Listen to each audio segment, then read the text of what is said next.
Nagtapatan ng 10 sepak takraw club na nilahukan ng mga national team athletes sa One-Day All-Women Sepak Takraw League 2026 bilang selebrasyon sa International Women's Month.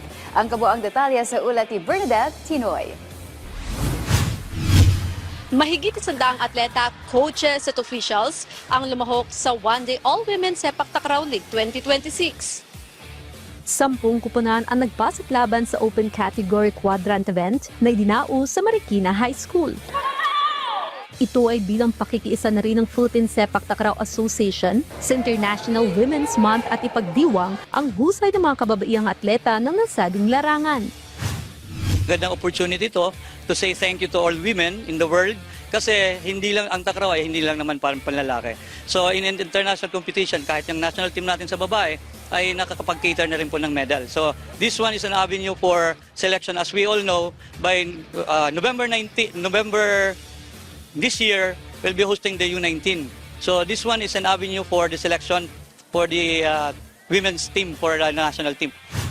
Sa laro itinanghal na kampiyon ng Parang Marikina Sepak Takraw Club na pinangunahan ng national team captain na si Abigail Sinugbuan. Tinalo ng Marikina ang Santa Barbara Sepak Takraw Club habang bronze medalist naman ng RE7. Ayon kay Abigail, malaking pagkakataon ng patimpalak para sa mga young athletes na nais maging parte ng pambansang kupunan. Siyempre, nakakatuwa lang po, nakakaano sa pakiramdam kasi hindi lang po para sa amin yung part na to na ma-develop or ma-expose yung sarili namin, kundi makapag-share din po kami ng diskarte, knowledge namin kung ano yung mga na-improve namin para sa sarili namin. Maipapakita din namin para sa ibang kabataan ngayon na nagsumasala.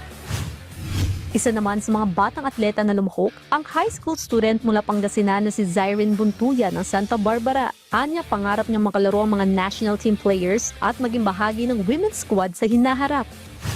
Maganda pong experience kasi syempre natututo po tayo na kadalasan po sa mga sa mga bayan-bayan lang po naglalaro, tas medyo pa lang po yung mga skills, no? Tas dito po sobrang laki na po ng mga skills, so maganda po siyang experience para sa amin na naghahangad sa matataas na laro.